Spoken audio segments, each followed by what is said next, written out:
Good evening friends. మనం today క్లాస్లో డిఎస్సికి సంబంధించినటువంటి జీకేలో ఏ చాప్టర్స్ పైన అధికంగా క్వశ్చన్స్ వస్తూ ఉన్నాయి అనే విషయాల గురించి ఈరోజు క్లాస్లో మనం డీటెయిల్డ్గా తెలుసుకుందాం. సో డిఎస్సికి సంబంధించి నేను 1999 నుంచి టిల్ ఇప్పటి వరకు కూడా 2025లో వచ్చినటువంటి ఈ డిఎస్సి వరకు కూడా ప్రతి డిఎస్సికి మనం జీకే క్లాసులు చేయడం జరిగింది. కనుక జీకేలో ఏ అంశాలపైన ఎక్కువగా ప్రశ్నలు వస్తాయి, ఏ చాప్టర్స్ పైన అనేటటువంటి అంశాల గురించి ఈరోజు క్లాస్లో మనం తెలుసుకుంటున్నాం. సో ముఖ్యంగా డిఎస్సి జీకేలో ఇప్పుడైతే మనకి 10 మార్క్స్కి స్కూల్ అసిస్టెంట్ వాళ్ళకైతే 10 మార్క్స్కి జీకే ఉంటుందండి, 10 మార్క్స్కి. అలాగని ఎస్జిటి స్టూడెంట్స్కి అయితే 8 మార్కులకి జీకే ఉంటుందండి, 8 మార్క్స్కి జీకే ఉంటుంది. ఈ విషయాన్ని ముఖ్యంగా గుర్తుంచుకోవాలి. సో డిఎస్సిలో చదివేటటువంటి ప్రతి అభ్యర్థికి కంటెంటు, మెథడాలజీ, అలాగనే పర్స్పెక్టివ్షన్ ఎడ్యుకేషన్, సైకాలజీ ఇవన్నీ కూడా ఎంత ఇంపార్టెంటో జీకే కూడా అంతే ఇంపార్టెంట్ అండి. ఎందుకంటే చాలామంది అభ్యర్థులకి హాఫ్ మార్కులోను మరియు 1 మార్కులోను చాలా సందర్భాల్లో ఉద్యోగాలు వదులుకున్న రోజులు ఉన్నాయి.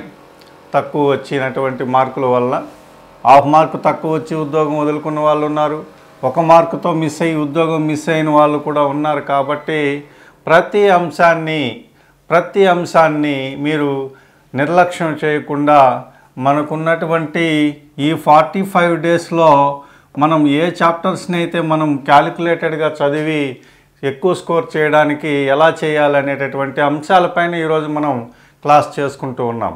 ఎందుకంటే ఈసారి మనకు డిఎస్సి చాలా తక్కువ టైం ఇవ్వడం వల్ల ఏ విభాగానికి మనం ఎంత సమయం కేటాయించాలి అనేటటువంటి సందిగ్ధంలో మనం ఉంటున్నాం. కాబట్టి జీకే అయితే మీరు ఎలా చదవాలనే విషయాన్ని మీకు ఈ క్లాస్లో నేను చెప్పడం జరుగుతుంది. సో మనకున్నటువంటి నోటిఫికేషన్ నుంచి ఎగ్జామ్ వరకు ఉన్నటువంటి 45 డేస్లో మనం 50 చాప్టర్స్ని 50 యూనిట్స్ని మనం ఇస్తున్నామండి. 50 యూనిట్స్.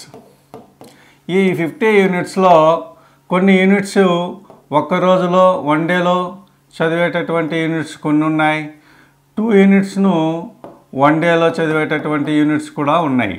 సో ఈ అంశాలు ఏంటి అనే విషయాలు కూడా మీకు చెప్తాను.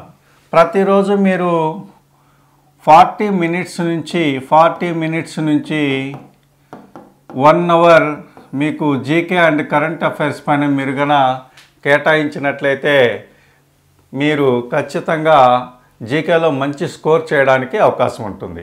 సో కాబట్టి ఇది ఎలా చేయాలి, ఏంటి, ఏ అంశాలపైన ప్రశ్నలు అడుగుతున్నాడు అనే విషయాన్ని మనం తెలుసుకుంటున్నాం. ఫస్ట్ రొటీన్గా మనకి ప్రతిసారి ఎలాంటి వాటిల్లో ప్రశ్నలు వస్తున్నాయి డిఎస్సిలో అనేటువంటి విషయాన్ని కనుక తీసుకున్నట్లయితే ఫస్ట్ వన్ వచ్చి క్రీడలు. ఇదొక విభాగం. క్రీడలు, స్పోర్ట్స్లో కంపల్సరీ మీకు క్వశ్చన్ వస్తుంది. ఇది క్రీడల్లో 2 రకాలుగా మీరు తీసుకోవాలి. ఒకటేమో స్టాండర్డ్, రెండేమో కరెంట్ అఫైర్స్. మీకు ఏ సైడ్ నుంచి అయినా మీకు క్వశ్చన్స్ అడిగేదానికి అవకాశం ఉంది. కరెంట్ అఫైర్స్ భాగంలోనైనా అడగచ్చు, లేదంటే స్టాండర్డ్ విభాగంలోనైనా ప్రశ్నలు అడగచ్చు. కరెంట్ విభాగంలో కన్నా ప్రశ్నలు అడిగితే రీసెంట్గా జరిగినటువంటి స్పోర్ట్స్ ఈవెంట్స్ ఇవి ఎక్కడ జరిగాయి, ఈ క్రీడలు ఏ ప్రదేశంలో జరిగాయి, తర్వాత 2026 సంవత్సరంలోను, అలాగనే 2028 సంవత్సరంలోను, 2030 సంవత్సరంలోను, 2032 సంవత్సరంలోను ఏ క్రీడలు జరుగుతాయి, ఈ క్రీడలకి ఆతిథ్యాలు ఇచ్చేటటువంటి దేశాలేంటి అనేటటువంటి అంశాలపైన ప్రశ్నలు అడిగేదానికి అవకాశం ఉంది. ఎందులో విభాగంలో? కరెంట్ అఫైర్స్ విభాగంలో. అయితే స్టాండర్డ్ విభాగంలో క్రీడల్లో ఏమడుగుతాడు అనేటువంటి విషయానికి వచ్చినట్లయితే ఈ క్రీడలు స్టేడియంస్, ఏ స్టేడియంలు ఎక్కడుంది, ఏ స్టేట్లో ఉంది, ఏ దేశంలో ఉంది అనేటటువంటి క్రీడలకు సంబంధించినటువంటి స్టేడియంల పైన ప్రశ్నలు అడుగుతారు. అలాగే క్రీడా పరిభాష పైన ఖచ్చితంగా డిఎస్సిలో ప్రతిసారి ఎక్కువగా క్రీడా పరిభాష పైన క్వశ్చన్ అనేది లేకుండా క్వశ్చన్ పేపర్ అనేది లేదు. క్రీడా పరిభాష కంపల్సరీ దీనిపైన క్వశ్చన్ ఉండి తీరుతుంది. ఈ విషయాన్ని మీరు బాగా గుర్తుంచుకోవాలి. కాబట్టి ఈ క్రీడలు మీరు క్రీడల్లో స్టాండర్డ్ అని అలాగని కరెంట్ అఫైర్స్గా 2 డివైడ్ చేసుకొని క్రీడల్ని మీరు చదవాల్సినటువంటి అవసరం ఉంది. ఇవి ముందు క్లాసుల్లో కూడా మీకు టాపిక్ వైజ్ క్రీడల్లో మీకు క్లాసులు చేయడం అనేది జరుగుతుంది. తర్వాత అంశం రెండవది అవార్డులు.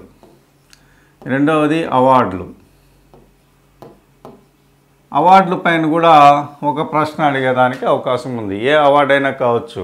అంటే ఏమి, జాతీయ అవార్డులు అయితేనేమి, జాతీయ అవార్డులు,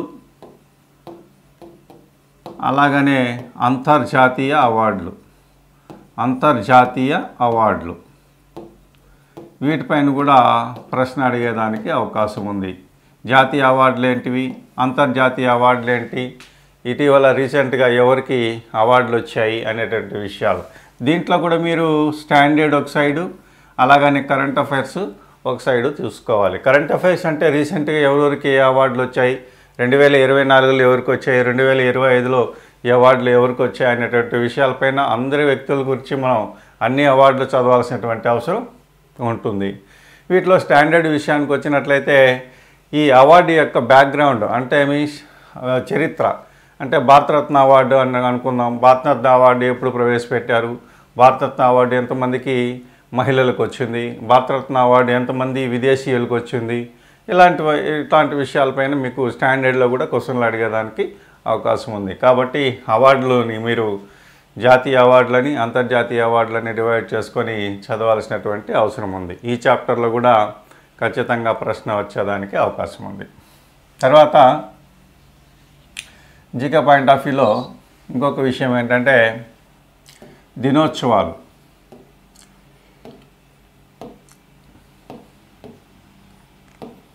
ఈ దినోత్సవాలపైన క్వశ్చన్ లేకుండా డిఎస్సి క్వశ్చన్ పేపర్ అయితే ఉండదండి.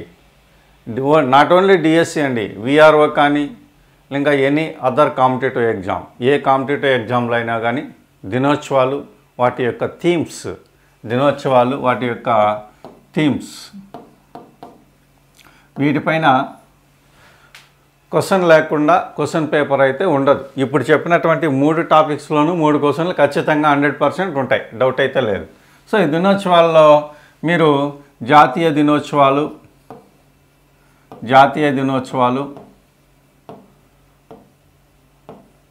అలాగనే అంతర్జాతీయ దినోత్సవాలు వీటిని డివైడ్ చేసి చదవాల్సినటువంటి అవసరం ఉంది. అంతర్జాతీయ దినోత్సవాలు వీటిపైన ప్రశ్నలు వస్తున్నాయి. దినోత్సవాలు, అంతర్జాతీయ దినోత్సవాలు ఏ విధంగా ప్రశ్నలు వస్తున్నాయి అనేటువంటి మనం ఎగ్జాంపుల్ కనుక తీసుకున్నట్లయితే జాతీయ సైన్స్ దినోత్సవం ఎన్నోసార్లు అడిగిన బిట్టేది. సైన్స్ దినోత్సవం ఇది ఎప్పుడంటే ఫిబ్రవరి 28న జరుపుకుంటాం జాతీయ సైన్స్ దినోత్సవం. అలాగనే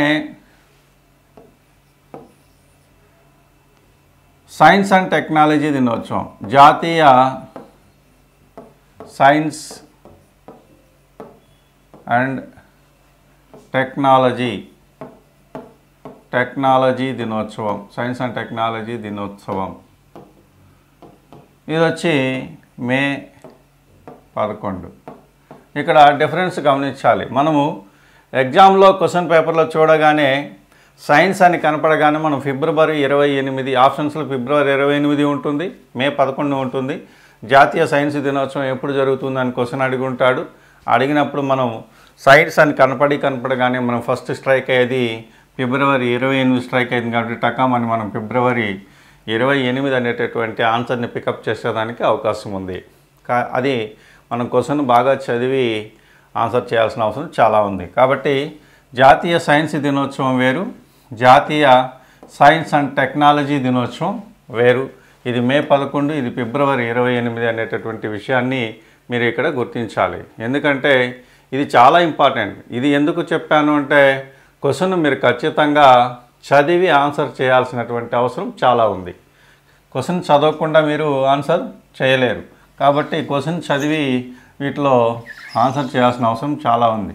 అలాగనే జాతీయ మహిళా దినోత్సవం వేరు, అంతర్జాతీయ మహిళా దినోత్సవం వేరు.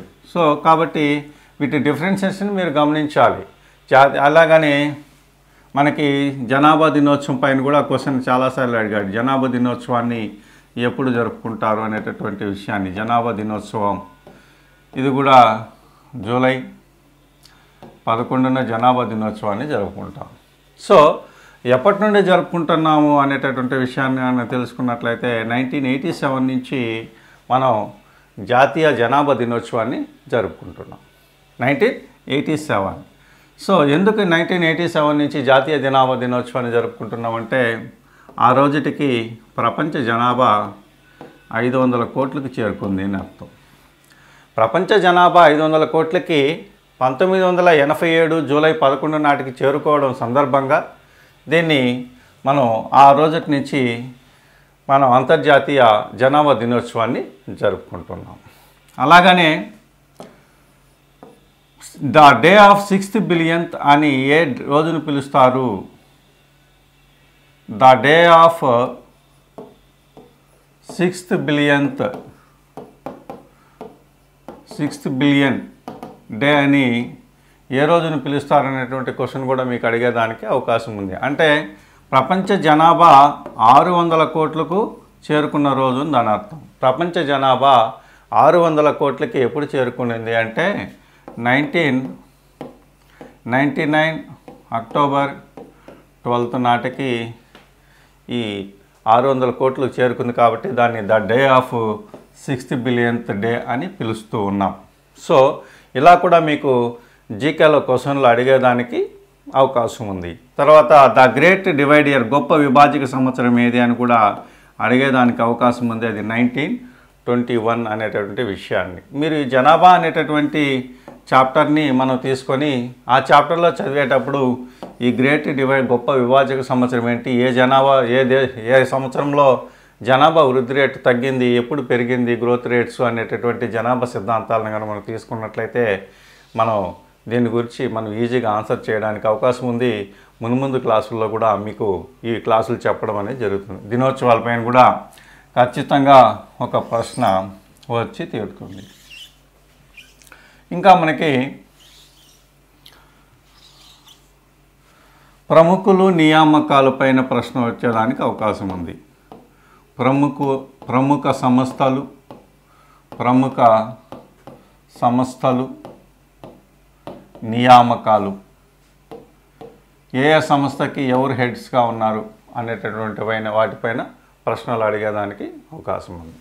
తర్వాత వార్తల్లో వ్యక్తులు, ఇటీవల కరెంట్ అఫైర్స్లో భాగంగా వార్తల్లో వ్యక్తులు, వాటి గురించి ప్రశ్నలు అడిగేదానికి అవకాశం ఉంది. తర్వాత జాతీయ చిహ్నాలు, దీనిపైన కూడా చాలాసార్లు ప్రశ్న అడిగాడు. ఈ జాతీయ చిహ్నాలు అంటే మనకు ఏంటివి అనేటువంటి విషయాన్ని కనుక మనం ఒకసారి గుర్తించినట్లయితే జాతీయ జెండా,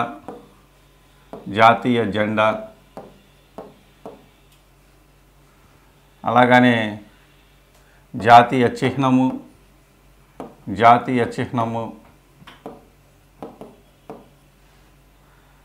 జాతీయ జంతువు,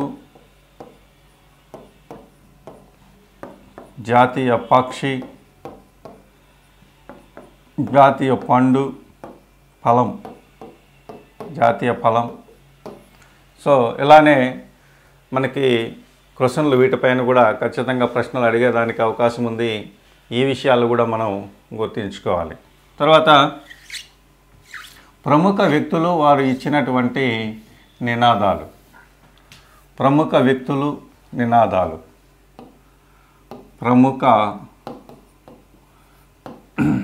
వ్యక్తులు, నినాదాలు, వీటిపైన కూడా ప్రశ్నలు అడిగారు చాలాసార్లు. కాబట్టి ఈ చాప్టర్ కూడా చాలా ఇంపార్టెంట్. నెక్స్ట్ ప్రపంచంలో ఎత్తైనవి, లోతైనవి, పెద్దవి, చిన్నవి, వీటిపైన కూడా డెఫినెట్గా ఒక ప్రశ్న వచ్చి తీరుతుంది. తర్వాత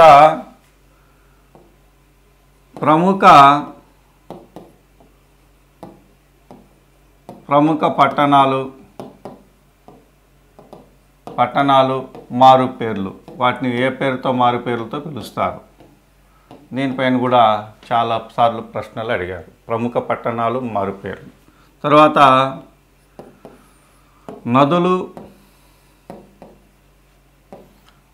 నదుల తీరానున్న పట్టణాలు,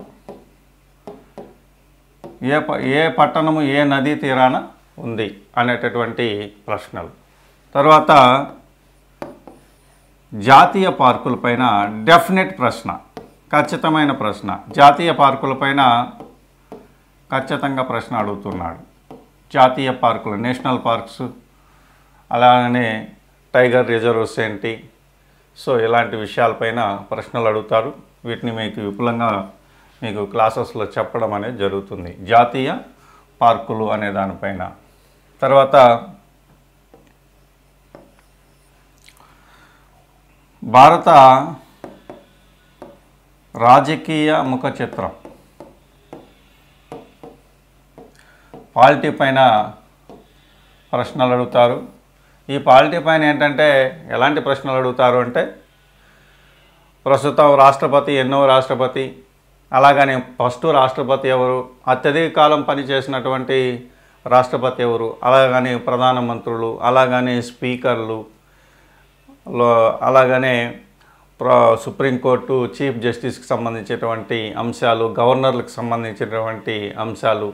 సో ఇలాంటి అంశాలపైన ఖచ్చితంగా ప్రశ్నలు అడిగేదానికి అవకాశం ఉంది. కాబట్టి పాలిటీలకు సంబంధించినటువంటి అంశాలు కూడా ఇక్కడ మనం చదవాల్సినటువంటి అవసరం ఉంది. తర్వాత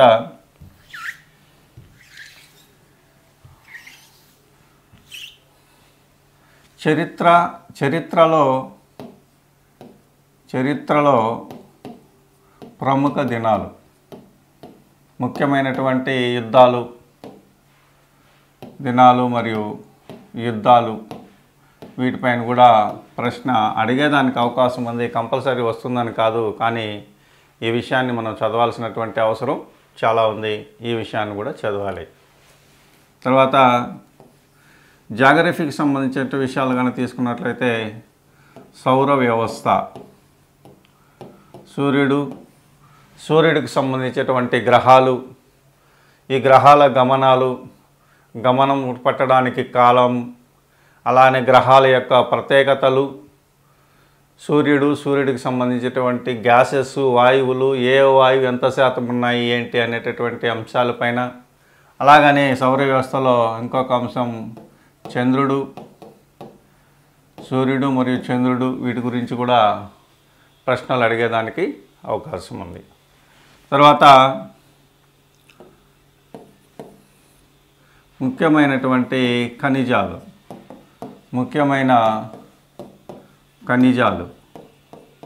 ఈ ఖనిజాలు ఎక్కడ లభిస్తాయి, ఏ జిల్లాలో ఎక్కువగా లభిస్తాయి అనేటటువంటి ప్రశ్నలు అడిగేదానికి అవకాశం ఉంది.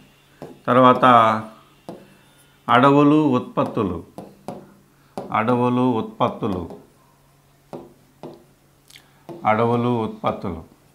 తర్వాత భారతదేశంలో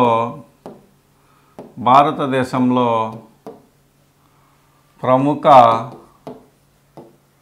గిరిజన తెగలు, దీనిపైన ప్రశ్న గ్యారెంటీ. ఏ గిరిజన తెగలు ఎక్కడ, ఏ రాష్ట్రంలో ఉన్నారు అనేటటువంటి ప్రశ్న ఖచ్చితంగా డిఎస్సిలో అడిగేటటువంటి అవకాశం ఎక్కువగా ఉంది. కాబట్టి ఇది చాలా ఇంపార్టెంట్ టాపిక్. భారతదేశంలో ప్రముఖ గిరిజన తెగలు ఎక్కడ నివసిస్తున్నారు, ఏ రాష్ట్రంలో ఈ గిరిజన తెగల్ని ఏ పేరుతో పిలుస్తున్నారు అనేటటువంటి అంశాలపైన మీకు ప్రశ్నలు అడిగేదానికి అవకాశం ఉంది. తర్వాత ప్రపంచంలో సర్వోన్నతమైనవి వీటిపైన కూడా ప్రశ్నలు అడిగేదానికి అవకాశం ఉంది. ఇవే కాకుండా మనకి ఇంకా ఇంపార్టెంట్ టాపిక్స్ ఇంకా ఉన్నాయి. అవేంటంటే వివిధ దేశాల పార్లమెంటులు, వివిధ దేశాలు పార్లమెంటులు, అలాగనే రాజధానులు,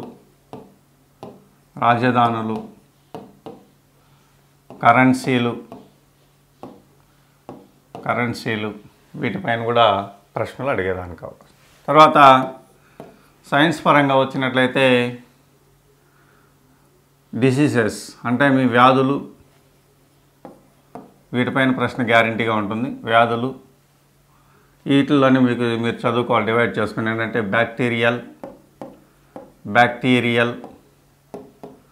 డిసీజెస్, అలాగనే వైరల్ డిసీజెస్, అలాగనే ప్రోటోజోవాన్ డిసీజెస్, శిలీంధ్రాల వల్ల వచ్చేటటువంటి వ్యాధులు, శిలీంధ్రాల వ్యాధులు.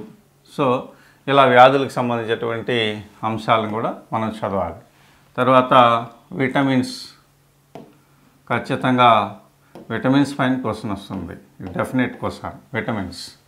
విటమిన్స్ ఏ విటమిన్ ఎందుకు పనిచేస్తుంది, విటమిన్ లోపం వల్ల వచ్చేటటువంటి వ్యాధులు ఏంటి, ఏ పదార్థాల్లో ఏ విటమిన్స్ అనేటివి లభిస్తాయి అనేటటువంటి పైన ప్రశ్నలు ఖచ్చితంగా అడిగేదానికి ఉంది సైన్స్ పాయింట్ ఆఫ్ వ్యూలో. తర్వాత ప్రముఖ అంటే ఇన్వెన్షన్స్ అంటే ప్రముఖ పరిశోధకులు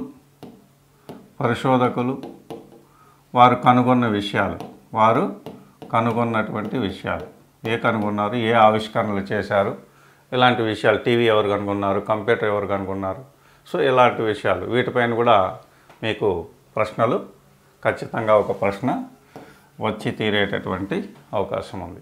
సో జీకే పాయింట్ ఆఫ్ వ్యూలో కనుక తీసుకున్నట్లయితే ఈ విధంగా మనం ఎకానమీ పాయింట్ ఆఫ్కి సంబంధించినటువంటి కొన్ని స్టాండర్డ్ జీకే, జియోగ్రఫీకి సంబంధించినటువంటి కొన్ని పాయింట్ ఆఫ్ జీకే, అలాగనే సైన్స్కి సంబంధించినటువంటి జీకే, అలాగనే పాలిటిక్స్కి సంబంధించినటువంటి జీకే, ఇలా ఈ పార్ట్స్ వైజు తీసుకొని హిస్టరీకి సంబంధించినటువంటి జీకే కూడా మనం చదవాల్సిన అవసరం ఉంది. తర్వాత వీటితో పాటు కరెంట్ అఫైర్స్, ఇందులో నేషనల్ అఫైర్స్, అలాగనే international affairs, regional current affairs అని చదవాలి. సో వీటన్నిటిలో కూడా మనకు ఎక్కువ వెయిటేజ్ ఎలా ఉంటుంది, ఈ జీకే పాయింట్ ఆఫ్ వ్యూలో డిఎస్సికి సంబంధించి వెయిటేజ్ ఎలా ఉంటుంది. 10 మార్కులకి స్కూల్ అసిస్టెంట్ అని చెప్పాం. సో ఇందులో మోస్ట్లీ 7 మార్క్స్కి స్టాండర్డ్ జీకే పైన ఉంటుంది, ఒక 3 మార్క్స్కి కరెంట్ అఫైర్స్ పైన ఉంటుంది. కానీ ఇప్పుడు మారుతున్నటువంటి ఇవి ఇంతవరకు జరిగిన ఎగ్జామ్స్లో ఇప్పుడు మారుతున్నటువంటి దృక్పథంలో ఒక 6 మార్క్స్కి స్టాండర్డ్ జీకే ఇవ్వచ్చు, 4 మార్క్స్కి కరెంట్ అఫైర్స్ ఇచ్చేదానికి అవకాశం ఉంది. ఎందుకంటే 4 మార్క్స్ అంటే 8 క్వశ్చన్స్, 6 మార్క్స్ అంటే 12 క్వశ్చన్స్, లేదా ఈక్వల్గా కూడా అడిగేదానికి అవకాశం ఉంది. అది 5 మార్క్స్కి